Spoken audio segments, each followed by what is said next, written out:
Good morning from Zurich. You're listening to Monocle on Sunday. I'm Tyler Brûlé. Coming up on today's program, Juliet Linley is here. Chandra Kurt back after a very long time. Also, Fernando Augusto Pacheco also here. But Juliet, we're going to talk a lot about Eurovision, but you're going to take us to the Vatican right now. What's happening today? Goodness, Leo is officially opening his pontificate. The Pope from Peru/United States has his installation mass, starting here as we are on air. Very good. Also, we'll be getting the latest from Eurovision. Fernando, you were in Basel last night. You took the train back bright and early this morning. Maybe just one or two highlights. Well, I think Switzerland put a great job post-Sweden.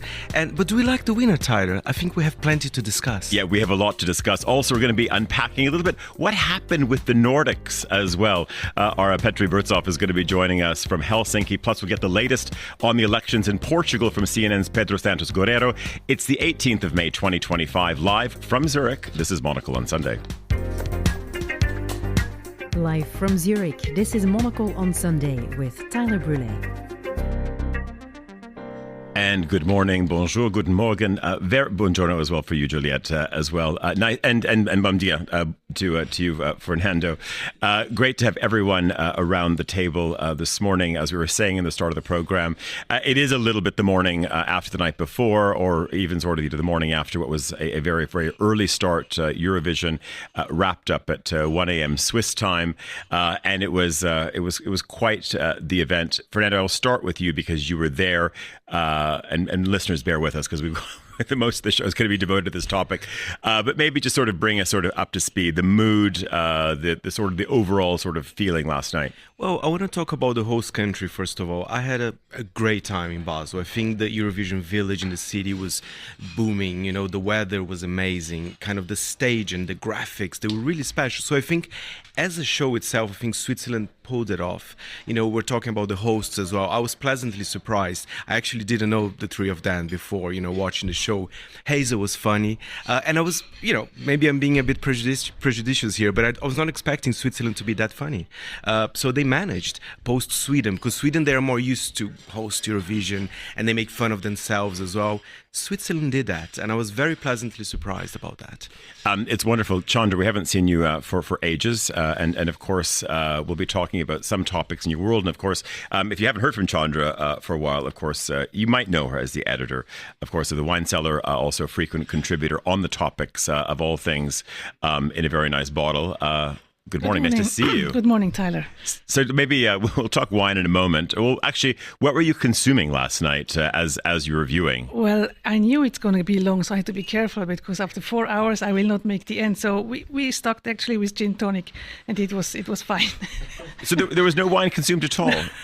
No, it was gin tonic. Okay, that's good. We went Swiss, so we went with Ship. So we we went. It's a Swiss wine from down the lake, of course, in honor of the fact that this country was hosting. Juliet was on scene as well, sticking with the lemonade exactly.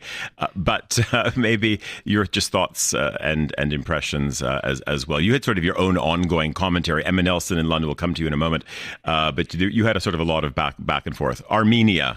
Well, Emma and I will discuss the Armenian gentleman without his shirt on later. But can we just mention how much of an Italian theme this whole ESC had? I mean, you had Michelle Hunziker, who claims to be a bit Swiss, but she's so Italian and keeps throwing in words in Italian. You had San Marino. They came last, but Chandra was a big fan. Chandra, just tell us. So you're a big San Marino fan. We were sitting there as well. So okay, they didn't do well, but it's like, what if little teeny tiny San Marino won? I mean, do they have the public broadcasting funds to even host this thing? I thought maybe they lost because of that, because I don't know if there are enough hotels in San Marino. But I really felt I'm not actual anymore after loving San Marino so much. And what about, you've got a theory about Italy, don't you, Fernando? Which is just that they haven't sort of won for a while now, but they do sort of keep on delivering the goods. There's a consistency. I think they're the most consistent Eurovision country at the moment. They always Italy end up at the top 5. Nobody was saying that Italy was the favorite this year, but they managed to pull it off all the time.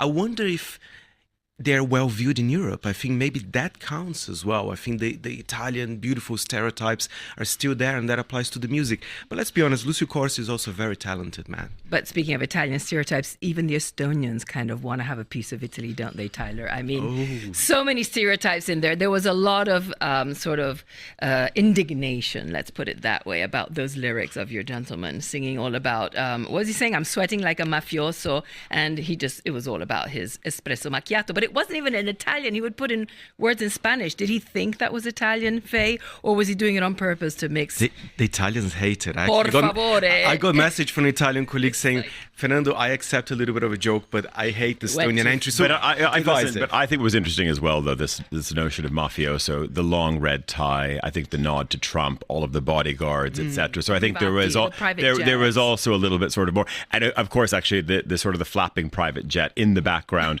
again was sort of a nod to Trump's old aircraft that he had as well. So I thought that there was it went sort of beyond, I think, just poking fun in Italy. Don't be so sensitive. So just listeners, in case you missed it, of course, Austria won, Israel came number 2, Estonia number 3, Sweden 4, Italy 5, Greece 6, France 7, Albania 8, number 9 was Ukraine. Switzerland came number 10. I want to bring in Andrew Tuck, who is in Palma, I believe, this morning for us. Andrew, good morning. Good morning, Tyler. Yeah, not good news for poor Spain or for the UK. Yeah, well, let's start with Spain, because we were talking about this. As I said, Andrew, we had well, of course, also you could vote as well. Of course, many formats. I chose to vote online. I'll talk about a racket. I think it was €1.20 per vote, so you could vote up to 20 times. So there you were, whatever, 24 francs later, and yeah, it's sort of. I actually gave five votes to Spain. Was there sort of any sort of sense of sadness or wound licking in Spain this morning?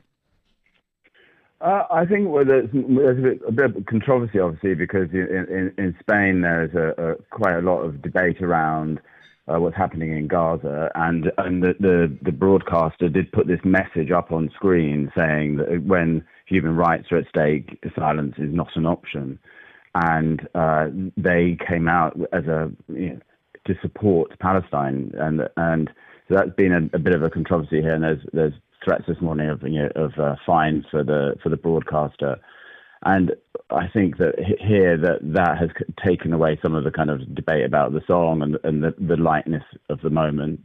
And it's, obviously that vote was fascinating that Israel did come second, and I think before the competition there were many people thinking that Israel would be in for a difficult time, and that Yuval Raphael would be unlikely to score high on the leaderboard, but she proved everybody wrong, and here we are. So in Spain, yes, some controversy definitely this morning. Yeah, and I think there's probably no shortage of discussion as well when we talk about sort of official elections being hacked as well. I think a lot of people wondering did potentially this get hacked at the same time. For just the mood. When Israel was performing, as you said, there was, of course, booing, as we've seen in other years. It was a bit more toned down that it's been in the past. But there was that sense at the end. I felt there was a lot of scrambling. I mean, when it was, maybe did anyone think Israel was going to win? But you really felt like, okay, what were they going to do with the room? What was going to happen? And it seemed like there was a bit of tap dancing going on with the presenters. Just before they made the final announcement, of course, Austria getting through, though. It felt very tense, actually. Oh, go ahead, Andrew. No. I was just going to say, just very quickly, Fernando, that I think that they said this morning that 3 people were detained. Somebody got hit on the head by a paint can being hurled towards the stage. So there was obviously some difficulty there on the night. I don't know if you saw that, Fernando.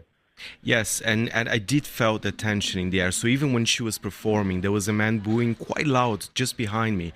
But I think the security this year, perhaps they were more efficient than in Malmo, because although it was tense, I have to say Malmo was much worse. Malmo, there was this palpable tension in the air, and I think the EBU had to learn how to deal with security. And I think there's been some learning, I have to say. But there was tension in the air at the final moments. I think there could have been a riot if Israel had won, at least in the audience that it was. It's because, let's be honest, the audience there is very different to what Europe is voting. I think there's a different type of person, perhaps, that goes to Eurovision. They're the massive Eurovision fans. They are quite political sometimes. Maybe in people's homes is a different vibe as well. Let's maybe turn the spotlight over to the UK, and I'll bring Emma in as well. But Andrew, as you just set us up, not a great evening for Spain, and not a great evening again for the UK. Didn't do bad, I guess, on sort of the official judges' votes, but nul point from the public. Andrew, we'll start with you. Should we just give up? Hold on. On Monday, Starmer is promising a reset with Europe. We're going to see a change in the way that the UK works with the EU. And maybe one of the kind of addendums that he can get added to that is that they will agree to give us a certain amount of votes, as well as kind of nicer treatment at passport booths in the future. Well, there was a moment, I think we all caught it though. The group is called Remember Monday, so I think fitting for Mr. Starmer this week as well. The song being "What the Hell Just Happened," but I guess the lead. Maybe they're sort of all equals of the three women representing, but I was quite sure that one of them gave a double finger to the audience and then sort of turned it into something else. Juliet, you're nodding. I think we all caught that, didn't we? We all caught that. Did you see that, Faye? I did see. I mean, maybe she was just kind of saying hello. I don't know. Do we really think she was saying hello? I think normally it's palms out, sort of. Anyway, but no matter, Emma, your take on it. This is how British ladies say hello. This right? is exactly what we do. This is how we do it. Oh, I don't know. As Andrew said, I think we're all at the point of giving up now. And the reason is that when you hear, when you get the run up at the beginning of the year, when they say, this is what the United Kingdom's entry is going to be, you sit there patiently hoping that it will be something that actually is going to work at Eurovision. I have no idea what that song was for and who it was for and what it was about. And you just think, okay, there's a few kind of like basic ingredients to a good Eurovision song. It has to have a catchy tune. It has to have charismatic people. It has to be quite simple to understand. And when you just saw these garbled girlies in their cowboy boots with their sort of frilly curtains all running around the stage, I just thought, no one's going to get this, apart from Juliet, the Italians who went bananas for it. Yeah, I was quite surprised by that vote. But the stage design, that was the problem. Yeah, it looked very tacky. I don't think it was just the stage, Faye. No, honestly, I think they have good vocals. I saw a performance of them at the Swiss Embassy in London. When they sing that song acoustically, they have nice voices, and they're not the best, but they're not the worst either. But when you see that stage design, I'm like, that's tacky. Please change a few things, and I think they could have at least some of the televoting. I hated that stage. So here's the question: it's such a big moment for the BBC. It's not like this is sort of a marginal event in the UK. So, Andrew, I'll start with you. I mean, from a soft power perspective, how is it? The UK is a pop culture factory, and there's extraordinary acts, dominating charts all over the world every day. Why is it like this almost every year? Well, I think unlike in other countries, we don't have a build-up to it. So there's even at home, there's a kind of a lack of kind of build-up around the act. We jump in kind of process and kind of how we think we can win from one year to another. So sometimes we pick a star. Sometimes we went with years and years, and then suddenly you're jumping to somebody who's an unknown talent.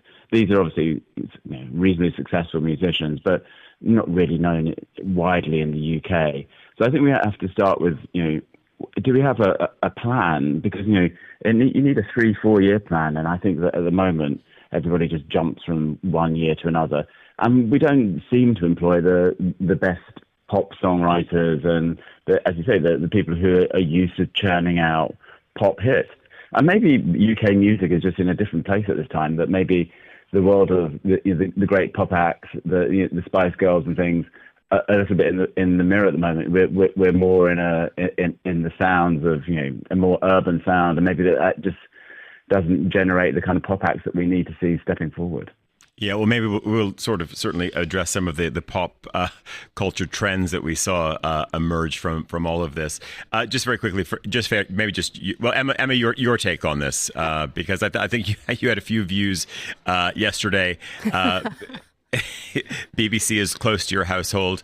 Why can't we or why can't the UK sort of bring it home? It's actually, if we just think about it, it is just 2 years since Liverpool held it, and it is 3 years since Sam Ryder nearly won it, beaten narrowly by Ukraine. So I wonder whether we shouldn't beat ourselves up too hard, because Sam Ryder and Spaceman was a very, very good song. And the hosting of the Eurovision Song Contest in Liverpool 2 years ago was sublimely funny and sharp and quick. And dare I say, it had a little bit more to it, sorry Switzerland, than what we had last night. I think Switzerland was incredibly good at being very, very Swiss. And the best thing that we have about the United Kingdom here is that we have Graham Norton. And if you don't know who Graham Norton is, put in your diary for next year's Eurovision to get hold of the British transmission of the Eurovision Song Contest, because he just makes it work like nothing else. So yesterday evening, I was sending the Norton commentary to people who were being stuck with an Italian commentary or a German commentary. Because the minute that it started off and Switzerland had its super duper flag ceremony, Graham Norton just went, the Swiss are really good at flags. And that just sort of summed up the whole tone. And you could tell he was sort of getting quite weary and impatient as the evening went on. But he has tremendous love for it. So let's not kick the United Kingdom. But please, I agree with Andrew. Can we get some proper songwriters, or can we work out what we do? I don't think we do have a massive pop culture at the moment. I think, as Andrew said, we're going a little bit more urban and a little bit more rappy. And I'm not quite sure whether Eurovision's ready for that. Faye, last final word on that point to you. Or even dance. The UK has a great dance music, and sometimes you see number ones of like very kind of niche acts. I mean, why don't we use that, you know? Because that's something clearly that is charting in the UK. I don't see any song sounding like Remember Mondays, What the Hell Just Happened. If you look at the top 75, there's nothing. It's just almost 21 minutes past the hour. We're watching, of course, the Pope Leo, delivering his first mass with the world leaders in the front row in Rome at the moment. But I think it's time for a drink before we do all of that. Listeners, it's the regular part of the program, of course, where all of our guests deliver a brief for a Sunday the week ahead to Chandra. Andrew, I'm going to start with you. I hope you're in the sunshine in Palma. You know how this works. Chandra is here, pen at the ready, notepad as well. What are you thinking today? What do you need on ice, or maybe a little bit later? The expert is right here. Chandra, simple. It's definitely hit rosé season here. It's going to be blue skies, 27, 28 degrees today. What have you seen in the world of the rosé in the last year that will be making it into your fridge? Perfect. Do we even need to think last few years, or could we even think rosé from just last year? I'm wondering. It's something nice and new that you might have seen. Yeah. I just did this week a lot of rosé tasting, so I have just what you need. Okay, perfect. And she's already got it sorted. The page ripped off. Okay, it's done. Fernando, what recommendation are you after? Chandra, I need to talk to you. I need a very good dry red wine. You know, I've been sticking to my Nobile de Montpellier. I want a substitution. I've been drinking too much of it. So you want the wine that you drink less? Well, that's so okay. Give me a good dry red wine. I'll be waiting for that. We'll leave it there. To the lemonade lady at the table, Juliet. She's not going to direct you to the Andros freezer at the grocery store. No, but we were talking about Chandra's colonial childhood in Sri Lanka, and I have some colonial heritage from the West Indies. I like a dark rum. I know we're supposed to be talking about wines, but can you give me your top favorite dark rums? Oh, this is difficult. I know. Yeah, I think you need to. We give you some time. I think we need to stay out of the Caribbean. I think stay in your lane. Gin and whiskey, I can say something, and whiskey but goes? rum is not. Okay, your favorite whiskey then? No. Okay. Whiskey. We can do whiskey. I can do whiskey. Okay, we'll come back. We'll come back to that. Goodness, Emma, can you stay in the lane? Yes, I can, ish. Because I know you're a fan of a hip flask, Chandra. Is that correct? Good morning. What is a hip flask? The thing that you keep... in the flight. Yes. The emergency. Flight. Well, exactly. So this is why I'm asking you. Thank you for understanding me straight away. I have to get on a plane to Helsinki this week, and there is a strike at Helsinki Airport, which means that there is no supply of food and drink on board the plane. I have to take my own with a maximum capacity of 100 millilitres. What will sustain me on a flight to Helsinki? And that is, you know, it's not a short flight from London either. So no. that is, yes. We've got to make that 100 millilitres last. So we go also in whiskey direction, or we stay in the wine? Can I make a terrible confession? I don't drink whiskey. Don't like it. Okay. Oh, goodness. All right. Yeah, something wrong. Okay. Anyway, listen. You might have to be that lone passenger, Emma, who does open the duty free on board the aircraft. As I was just saying a few minutes ago, of course, we are watching live coverage right now of the Pope at the Vatican, and we have our Vatican correspondent right here. I think it makes sense that the Vatican correspondent is based in Zurich, because also we see a lot of Swiss guards as well. There's a lot of striped pantaloons and shiny helmets. So many striped pantaloons. But this was our first chance to see the Pope even taking his first tour of the piazza in a Pope mobile. I don't know if you saw that just before. I missed that. Exactly. So I thought I'd remind you of that. Pope mobiles being very important. They donated one of Pope Francis's Pope mobiles to Gaza, and also, you'll remember, Pope Francis crossed the city for the last time in a casket on a modified Pope mobile. But does he have a new Pope mobile? Not yet. They've got several of them. No, I'm sure, but did he get a new one? No. Like specially fitted with maple syrup on it? No, we don't know that. No. But coming back to who is there today, let's look at the dignitaries who are taking part. Speaking of maple syrup. Exactly. We've got Mark Carney there. This is interesting. You've got, of course, J.D. Vance and Rubio, as well as Peruvian President Dina Boluarte, and they will have front row seats because they represent the two nationalities of the new Pope. And you've also got Zelensky of the Ukraine. You've got some royalty, including, I think, Prince Edward, and Israel's Yitzhak Herzog. So that's who is there. It's a very important event for the Catholic Church. It's like one of the symbolic, significant moments for the 1.4 billion Catholics. And there will be two symbolic items that he'll receive. One is a lamb's wool pallium, like a stole, which represents him as the shepherd, and then the famous fisherman's ring, which harks back to Jesus calling on Peter the Apostle to cast his fishing nets. And I guess when the homily takes place, which is soon, we will kind of hear more about what his priorities are going to be. I mean, so far we've heard him speaking a lot about peace building. We've heard him speaking about being a bridge between sort of the past and the present pontificate. And also he wants to focus on the digital revolution. I have a question, Emma. Yes, you might have a view on this as well from a technical perspective. Why does the Pope not wear a headset in the style of Janet Jackson? That is such a good question. Why is there this long microphone? This long microphone, which looks sort of a little bit sort of ropey. It could be from a sort of a conference room at an airport hotel in Birmingham or something. Any views on this? Because the church is very good at brand, as we know. It's probably sort of, the best branded outfit in history, but they sort of fall down on the technical end. Emma, thoughts on this? Because again, I know you've got a lot of technical input in your household. Indeed. In the broadcast space, for sure. Yes, there is a very practical reason for this, which is if you are wearing a headset and you have a microphone clipped to you, where do you clip the battery pack? And you will have to feed the cable down the back of something or clip it to a belt. Now, the last time I checked, the papal robes probably don't have an awful lot of space on the back to clip the microphone, and I would suspect it's an there's all kinds of things going on. They must be. No, listen. Create a pocket for it. Or why is it on a stand? Why is there just this gentleman sort of wobbling after 15 minutes holding this microphone? Yeah, it looks straight out of the 70s, has to be said. I quite like it. I quite like the man, because you look at the guy holding the microphone and you just think that man has had to work out. He's had to make sure that those guns are ready to hold the microphone. I quite like it. I'm quite charmed by it. So just, Julia, as we're looking at this, of course, it is quite the event. It is, it's a substantial turnout. I mean, you gave us some heads of state and some, of course, senior representatives.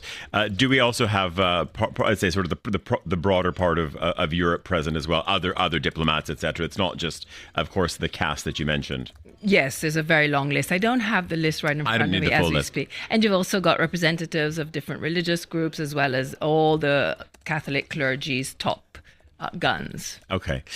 Chandra, I just want to, Chandra's, of course, doing her research on the wine topics. I can hear Emma just clattering away. Emma, did you get new nails in the style yes. of one of the performers? Listen, there was a lot of nails last night, weren't there? There was a lot of use of hand, and then a lot of talons, I would say. Fernando, just a side remark on that. I agree with you on the nails. plenty of nails as well.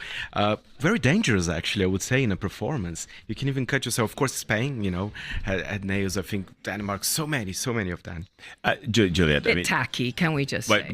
These long nails. Yeah. Molto tacky. We need to talk about outfits later, because I do think it influences how people vote. Because sometimes a song can be good, but maybe the leotard is wrong. I think there's... True. Emma.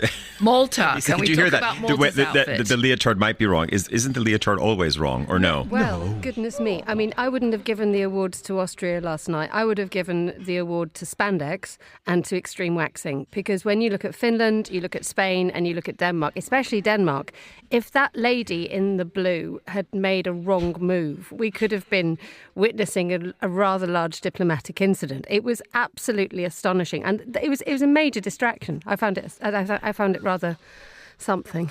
I agree with Emma, but I wouldn't kill off the leotard. I think there's a space for it. It can look quite elegant and chic and make it easier to dance around the stage. I think if I would be a singer, maybe it would be a bit easier. But yeah, it needs to look good. And just on let's go back to Denmark, because they didn't do very well, but there were sort of some high hopes because it was a bit poppy. But Fernando? She was adorable, actually. She was kind of a little bit of a fan favorite. So when she only got 2 votes from the televote, everybody started clapping to her. Everybody was really shocked. It is a good track. I think, again, talking about the staging, about the outfit. But I was actually shocked that only 2 points. The televoting was very harsh this year, Tyler. It was. Emma, Yes. we can stay in a Eurovision world, but take it away with the news headlines. Thank you very much indeed, Tyler. A Mexican Navy ship has crashed into Brooklyn Bridge in New York, killing 2 crew members and injuring 19 others. It's understood the crew were on the Potomac, standing on the masts, which snapped off and fell to the deck. Pope Leo XIV is celebrating his inauguration mass. It marks the official start of his papacy 10 days after his election. Romanians are voting in a second round of the presidential election. The far-right Eurosceptic George Simeon comfortably topped the poll in the first round. Analysts are predicting a closer race with the Liberal mayor of Bucharest, Nico Dan. Portugal's heading into its third general election in 3 years today. Polls are pointing to the governing right of centre coalition winning. Austria has won the 2025 Eurovision Song Contest. JJ, a countertenor who works at the Vienna State Opera, narrowly beat Israel in the popular vote with his song Wasted Love. And a team of Italian dairy experts has travelled to one of Nepal's remotest areas to teach yak herders to make cheese. The 2 experts from the Dolomites travelled for 2 days to reach the Himalayan community of Falut, which depends on yaks for sustenance and income.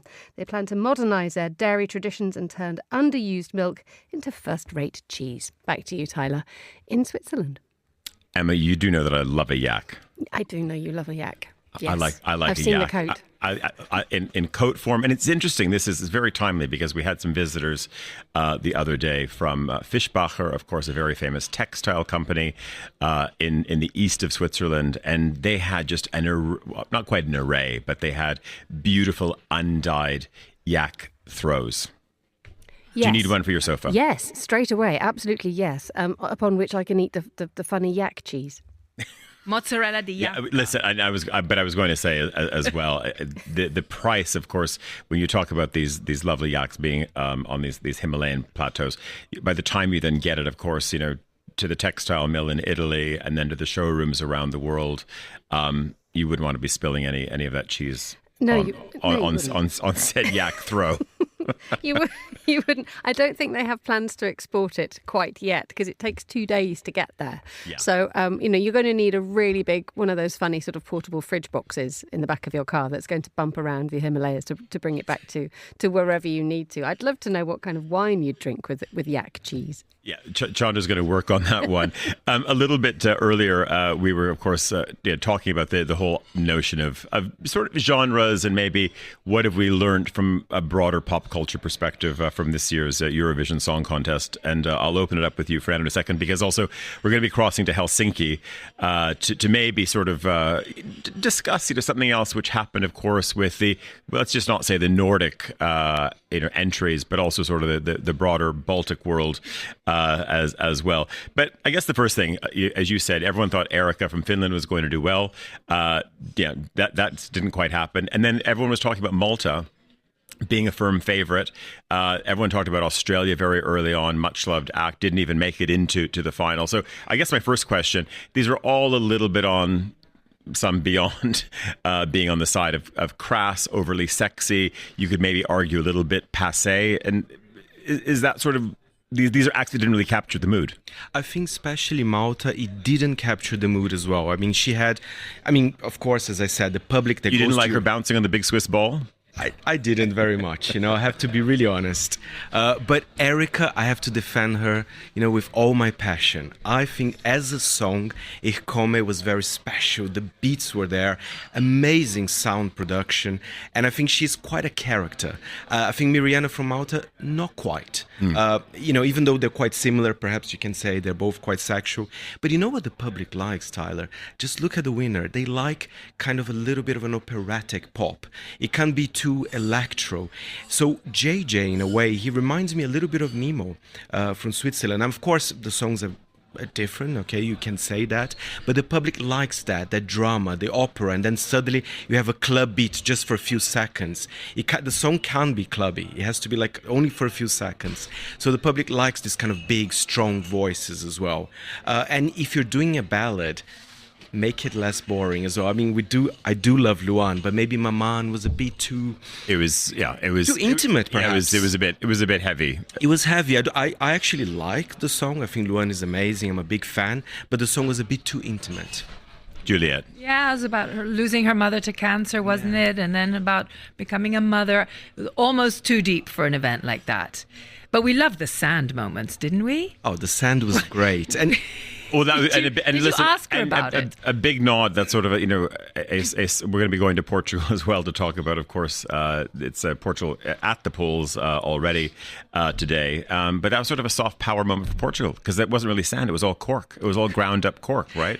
And where does cork come from? I mean, Chandra, very well. I mean, I think is that 90% of the world's cork production is in Portugal. So I think this was sort of another one of those sort of moments maybe sort of missed from a PR perspective. I have something good to say actually about Portugal. They're not necessarily my favorite songs. They're quite kind of low-key indie pop, but they stick to their guns every year.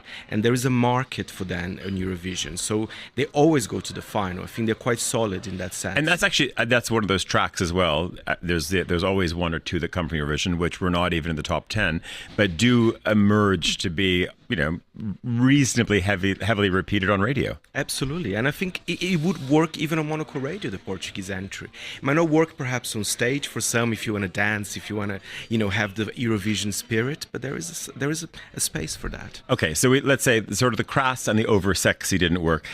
End of irony as well, because, okay, listen, Estonia did well, but they didn't win. Sweden, again, did well, didn't win. What's your take on that? Because you think was the notion, of course, when these acts, of course, entered the ring, etc., that we're in heavy times, that maybe we needed, Sweden sort of thinking we need something which is just a little bit lighter, less predictable, but it didn't quite hit the mark.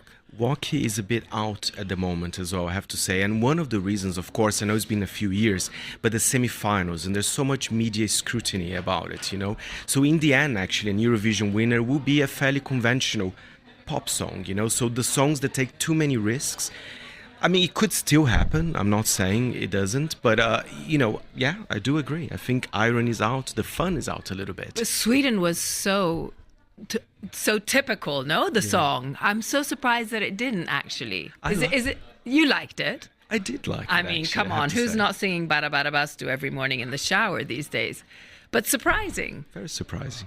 Okay, which raises the question, is this sort of a bit of an upset? Maybe we're up for a reset moment for the Nordic and the Baltic region. For an expert view on that, we have to head up to Helsinki right now. Petri Brotsov, our correspondent, is there. Tervetuloa, good morning. Good morning, Tyler. And I'm actually coming to you from right next door to my sauna in the archipelago. So I just had to escape the city. It's a national day of mourning in Helsinki, as you know, because Finland, let's face it, we had two entries in this year's Eurovision because, obviously Kai is from Finland representing Sweden with the Bara Bara Bastu and then the wonderful Erika Wikman. Neither of them won. The city center was just completely dead. They had set up all these sort of like guardrails and stuff for parties, but nobody was there. So, I thought it's a good moment to come to the summer villa just outside of Helsinki and just bought a bastu, go to the sauna. What are you wearing? Well, the sauna's not warm yet, so I'm actually just wearing a jacket and jeans. So a bit too early for that. But let's say an hour from now, I'm not going to be wearing anything. Okay, well, we can Emma Nelson can come back to you later, then for a little bit more of the weekend edition at that point. So maybe let's open up to the broader topic. Listen, Estonia did well, Sweden did well, but as you said, I mean, it sounds like Yle, the state broadcaster, they were all set, ready to go, hoping to host it. What happened, do you think? Well, that's the big question, isn't it? I think, because especially Kai, Sweden's entry, they were such strong favorites. And, let's face it, sometimes it also happens in politics when you keep hearing that, hey, he's got a poll lead and then sort of everybody sort of get into the kind of mood that, hey, well, we don't maybe have to vote because, they're already going to win. So that's at least my excuse for why didn't Kai win. Then why didn't Erika Wikman win? That's a really good question. I think it actually touches on a little bit what you were saying earlier, that maybe the era of songs like that, I think it was a fairly, I'm keen to hear Faye's opinion on this, but I think it was a fairly typical Eurovision entry. And, and Finns also thought so. And we had really high hopes. She went up in the polls. Actually, I think she was third or fourth just the day before. And we had high expectations. But yeah, I don't know what didn't. But what happened. But I read actually on the first page of Helsinki Sanomat this morning. So they said that Finland kind of won because JJ's whole performance, the whole stage show, plus his clothes actually were designed by Finns. And fun fact, his suit or dress or whatever you call it was designed by a famous Finnish designer Teemu Muurimäki, who actually also designed my wedding suit. So there you go. Oh. Okay, well we need evidence of that later, or not. I don't know, because I was not so impressed by I couldn't really tell quite what it was. I mean, at times I thought it was the upper part of what Armenia was wearing. But anyway, that's a whole other conversation. Let's just go across the bay though to Estonia and your take on that, because I could imagine that also you could probably say that the Estonians are also feeling like they should have won as well. Yeah, of course, espresso macchiato was really high up in the polls as well. I have to say I'm a little bit biased here because as somebody who's lived in Italy for almost half of my adult life, I didn't like the sort of stereotypes of Italians in that song, but I mean, that's been all over the news. Of course, it was a catchy tune and one of the favorites, but didn't work this time. Plus, I mean, who really drinks an espresso macchiato? I don't think Italians do that much. But Estonia, another reason why I think we should talk about Estonia is because I was there actually all this week in a military exercise that sort of got all of Europe's attention, NATO's, of course, SEAL, Hedgehog exercise. And I think maybe Estonians were just too tired from exercising against a possible attack from the east, that they got too tired or not to follow or focus enough on the Eurovision. Who knows? I'm also wondering, was Italy mostly outraged? Because you sometimes you think Italy's thick-skinned and then other times not. But was it more the issue of just the takeaway cup, I think, with the notion of espresso macchiato, than in a takeaway cup with a sippy lid, which again, I think, as I was saying earlier, I think much of the song was also just this kind of curious sideway swipe at the US as well. Faye, go ahead. He's a provocateur, Tommy Cash. If you are a fan, I've been following him for a few years. Some of his videos are outrageous. If you go online, I mean, I wouldn't advise, but there's a song called Uns Uns. I mean, wow. It's like a Sexy Olympics on video on YouTube. Very X-rated. Petri, do you know this song? Petri, are you Googling it? I'm Googling it right now. Oh, be careful, Petri. But it's but Tommy Cash, he is this kind of character. He likes to push the boundaries. I interviewed him. He was very nice to me, but he was a bit of a challenging guest to speak, because I was asking, Tommy, tell me more about the Estonian music scene. I was asking all those kind of genuine questions, and he was like, I don't know, I live in a suburb in Tallinn, I don't follow anything, you know. He was kind of playing a bit hard to get in a way. Petri, just before we go, I'm curious. It felt like this is one of the first years, and Faye, you were talking about this before we went on air, that this was a moment when, you could say that you didn't sort of see the Nordic region, the Baltic sort of all voting for each other. Votes went everywhere, but there's been so many years, of course, Denmark votes for Finland votes for Sweden, et cetera, and there's a bit of an unraveling of that. Do you think it's a wider commentary, Petri, on maybe what's happening? Maybe everyone's feeling more secure because many of you are parts of NATO now. Maybe we don't need that sort of support that much anymore because we're in the NATO. Listen, I don't know what happened, but it was really strange. Actually, Finland didn't even, if I recall correctly, I don't think Finland gave maximum points to Sweden, even though the band was actually Finnish. So I don't know. Maybe Finns are just really bad at this voting thing. I don't know really what went on in there. But I think in Sweden there's going to be quite a big debate about whether it was right to pick Kai to represent them. Of course, you know, it was a tongue-in-cheek song about saunas and sort of a more Finnish than Swedish actually in many ways. And you know, the number two Måns Zelmerlöw would have been a more traditional, of course, you know, having represented Sweden already many times and having won for Sweden. So you know, there's going to be a sort of lot of inward-looking introspection in Sweden about, you know, will they sort of limit who gets to attend in the coming sort of Melody Festival and where they pick their entry. I know that. I think in Finland, not many things will change because I mean, Erika Wikman still did okay because we've had years when we didn't even, you know, we send, well, of course, Lordi won many years ago. Was it 2006, 2007 with a hard rock song? But after that, we've sent these like sort of sad, melancholic rock songs and they never, I mean, it's a popular music in Finland, but they just never did really. Some of them didn't even get to the final. So I think Finland is going to stick to its guns and just keep doing this kind of songs. Petri, thank you very, very much. Very, very good to hear from you as always. And just be prepared with that telephone because, of course, Emma Nelson might pay you a visit in the sauna, maybe in the coming hour. We'll speak soon. Fernando, just on that, we didn't really talk about. There was this discussion, hot rumors throughout the day as to whether or not my fellow countrywoman Celine Dion was going to make an appearance. She did not. At any sense, was she even there, or this is just, you know, a great bit of PR? But in the end, PR didn't work because everyone's like, it's sort of, you know, whether it reflects on the state broadcaster, the EBU, whoever, she didn't show up. There was disappointment in the audience because at some point, especially during the boring performances, people were kind of shouting, "Where is Celine?" And I was sure that she was going to be there because the BBC has reported, you know, most like, you know, very serious news media outlets saying that she had a room in that very chic hotel in Basel. So I was expecting that. So it's really, really a shame that the EBU didn't manage to pull it off. But again, let's be clear here, Celine Dion, she has a health condition. We don't know exactly if she was kind of ready, you know, to sing or to do anything. But that was a bit of a shame, I have to say. And Tyler, I just want to add one thing, because we're talking about music styles before, right? Looking at the top 10 here, one country that actually really caught my eye, and they were not necessarily my favorite song, but Albania with Shkodra Elektronik with Zjerme.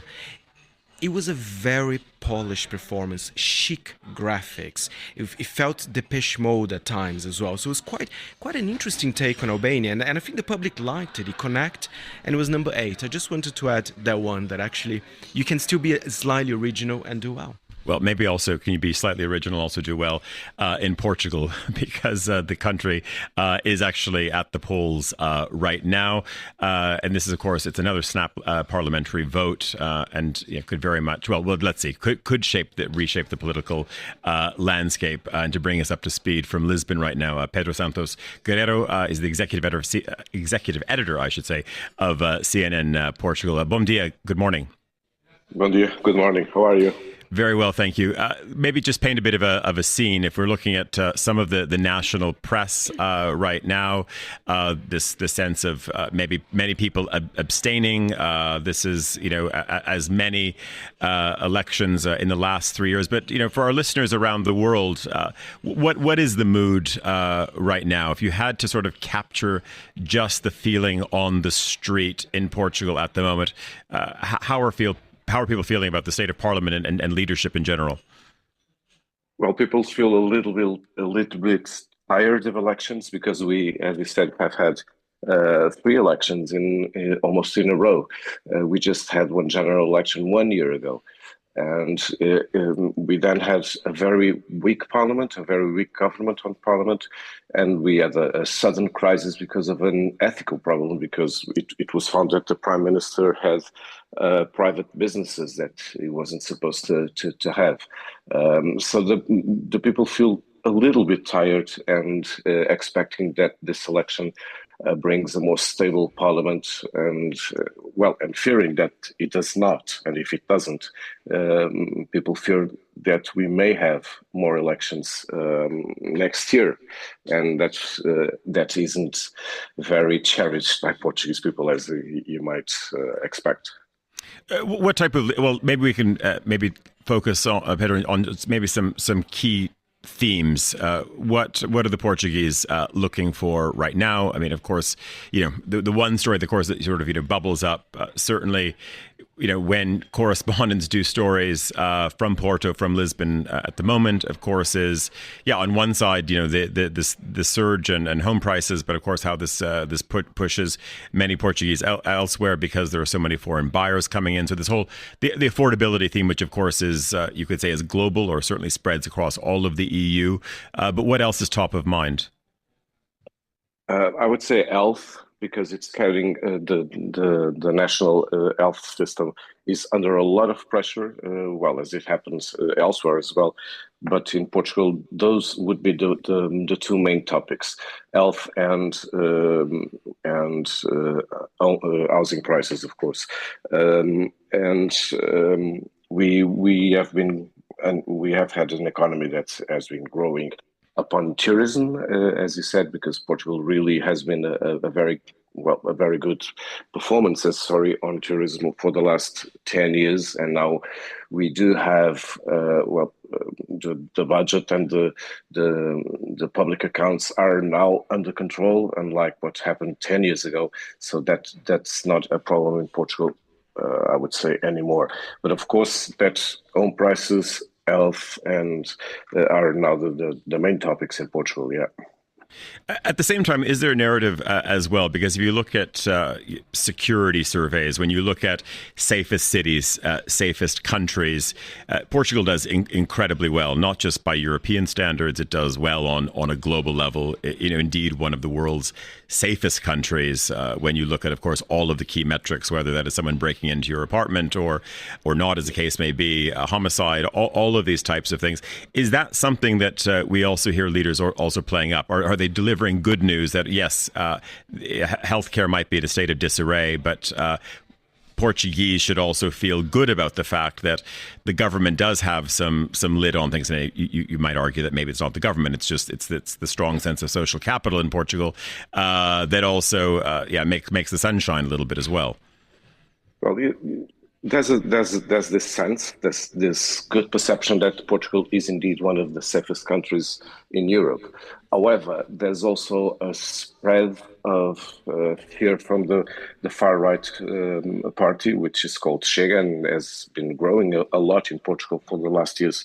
The same phenomena that's happening in other countries, or other European countries. And the far-right, this far-right party has been putting forward the same message as elsewhere, that immigration is growing, and it is, but also linking it to insecurity, to less security, which is a perception that has been growing in Portugal, although the numbers don't match this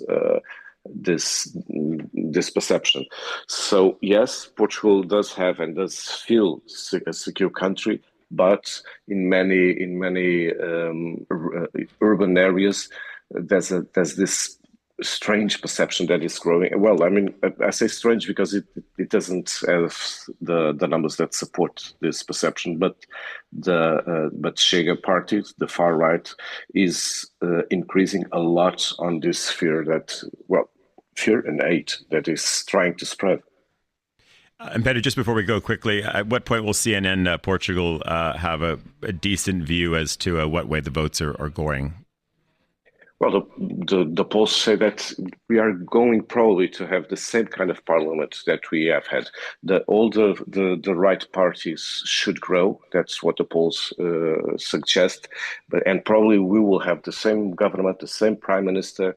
And there's a possibility that the Social Democrats, which have led the country for the last year, may win again and may make a coalition with the Liberals. And maybe that coalition may have the majority of the parliament.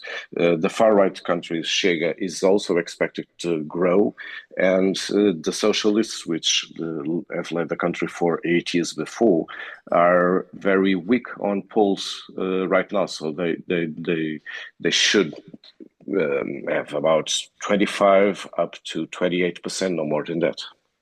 Pedro Sánchez Guerrero, hopefully we'll be checking in on this tomorrow morning as well. Thanks very much for joining us. That was Pedro Sánchez Guerrero, executive editor at CNN Portugal, joining us from Lisbon. We're almost at the end of the program. Time to go over to Chandra. Chandra, we had, of course, a number of assignments sent your way. Let's go back to Palma. Andrew Tuck is back on the line. Andrew, what are you looking for to fill your glass? Remind us.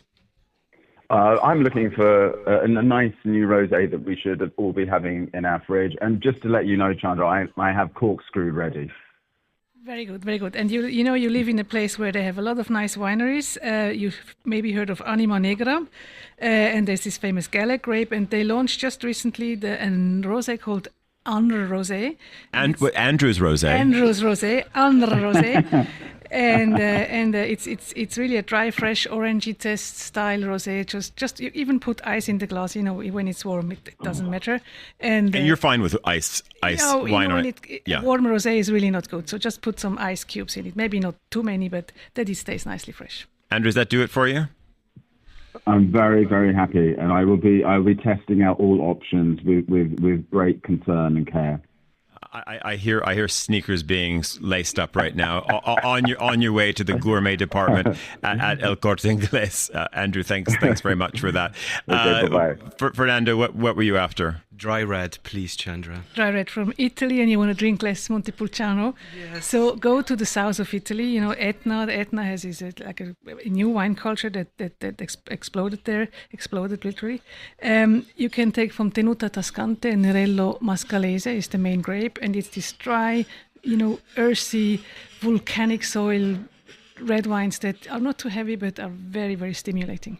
And would you have that slightly on a coolish? Yeah, you have it slightly cool, like 15, 16 degrees. So you have it from the fridge, take it out a little bit before, and cool, a little bit cool, fresh. Going to the shop right now to buy one. Fantastic. Yeah, remember it's Sunday in Switzerland. Depends where you go. Not that much of, but maybe Chandra. I have them in the cellar otherwise. Okay, see, there you go. So can navigate you in the right direction. Okay, so this was this is where we both go off piece. The next two go off piste. You started looking for a rum, but then you settled on a whiskey, Juliet, right? Yeah. So, there were two drinks. Once I forgot, even where I parked my car, once was rum, so I don't know anything about rum. So we stay with whiskey. This is my flight companion.